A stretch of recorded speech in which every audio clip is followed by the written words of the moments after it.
Sa ating lahat, pati nga po itong si Beyonce ay gusto nang maging Mrs. Alzula.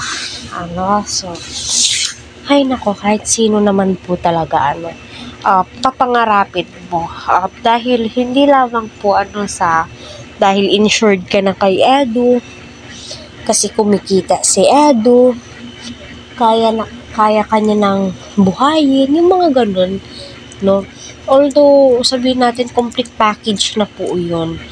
Sa personality ni Eds, ay kita naman po natin. At yes, stable na si Edu, Pero kahit na sabihin natin, napakalayo na po ng narating ni Eds, kung napapansin nyo, very down to earth itong si Edu.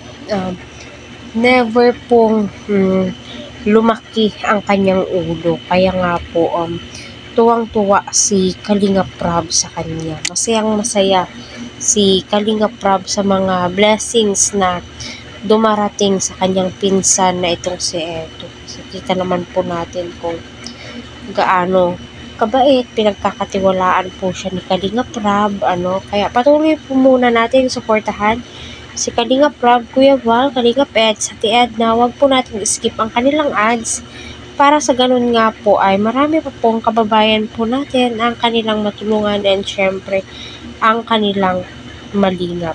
So, ito po yung kasagsagan ng napakaraming mga basher excuse me po, ni Beyonce.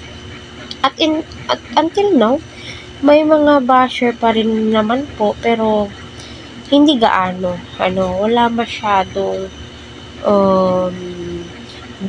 mga nagsasalitang hindi ka nais-nais.